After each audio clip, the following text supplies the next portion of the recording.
Welcome, delicious friend. They say that fallen London is a city of 1,000 stories, and they'd be right. And I'm here to share those stories with you. So sit back, pour yourself a glass of Broken Giant 1844, and enjoy.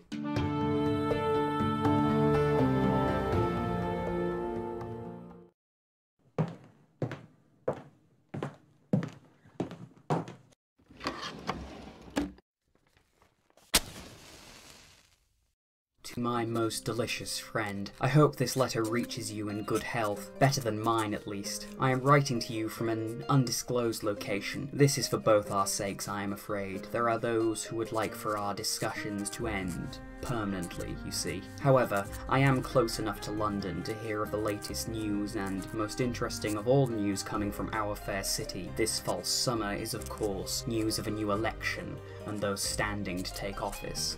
If you'll recall, I sent a similar letter not long after our first meeting, discussing the candidates for last year's mayoral election. I supported and continued to support Sinning Jenny throughout her time in office. Last year I felt the decision was an easy one to make. This year, however, I find myself rather torn between two of the three candidates, and one whom I dislike intensely.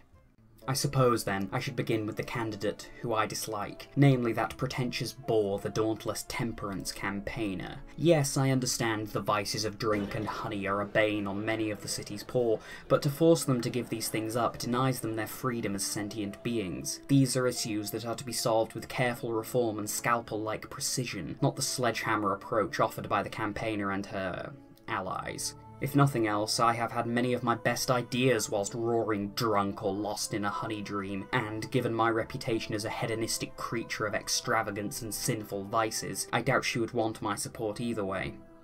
There are rumours whispered about her that point to one aspect of her character I admire, however, namely that she moves against the Calendar Council, though I must stress that these are rumours born of festivity and whispered confessions of lost souls, leaving me with few, if any, methods to verify their authenticity.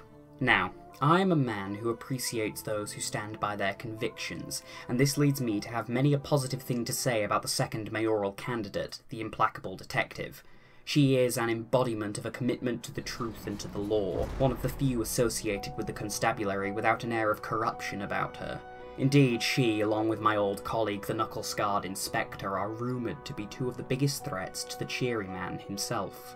Her commitment to tackling crime is an admirable one, though I must admit I have engaged in, shall we say, several less than honest pursuits in my time down here, and I foresee that a victory for the detective could cause difficulties for myself and others in certain aspects of our lives.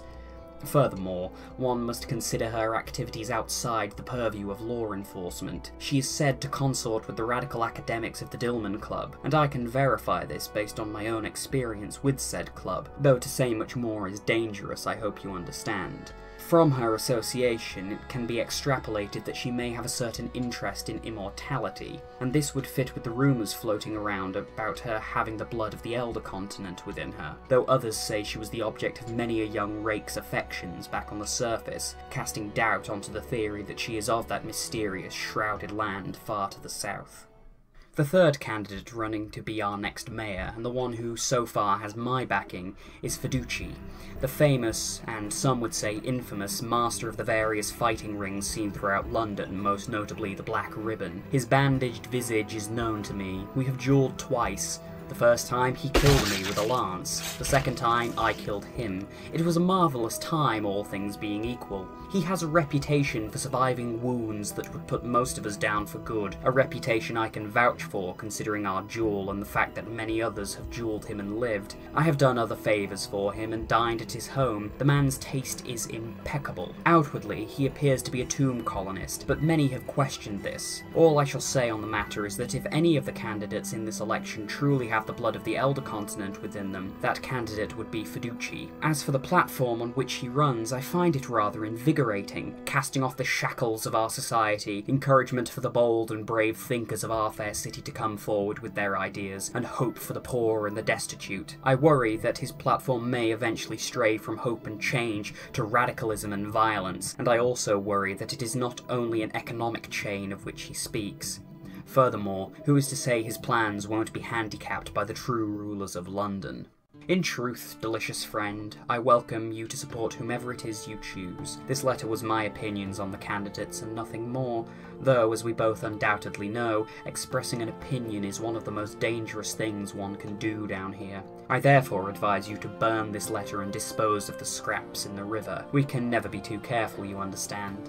I shall return to the city soon enough, and we will hopefully continue our face-to-face discussions then. My address has not changed, and I imagine any who have tried to trouble my household in my absence have been subjected to the swift and thorough kicking of justice from the fine ladies, gentlemen, and mysterious and indistinct individuals of the Velocipede Squad.